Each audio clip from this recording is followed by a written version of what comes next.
So once the cylinder was done, the test cylinder was done, I went ahead and I engraved into the bigger crystal my Angelita and Cavan matrix to see how it would look.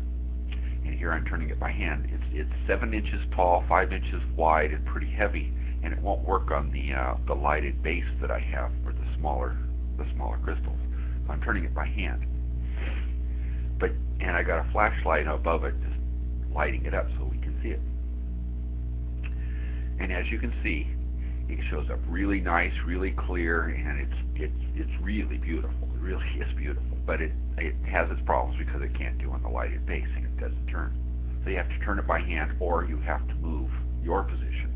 Stand in one place and then move to another part, and stand in another place. Which isn't terrible, but I'm still wondering what I want to do with this. One of the surprises that came out of this is a half cylinder, or not really a half cylinder, but think of it as a half cylinder. So it's curved in the front like a cylinder, but in the back it's flat. And one of the surprises that came from this experiment was that when you turn it far enough for the name to show up, the other name reflects off the back, and now you have both names showing, and that was unexpected. I didn't have any idea that was going to happen, and it's kind of fun. And I don't know, maybe it's distracting, but it's kind of fun.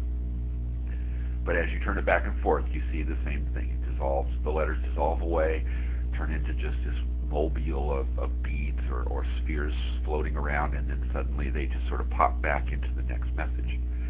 But what is interesting is that the light plays tricks and then reflects in such a way that you can actually see both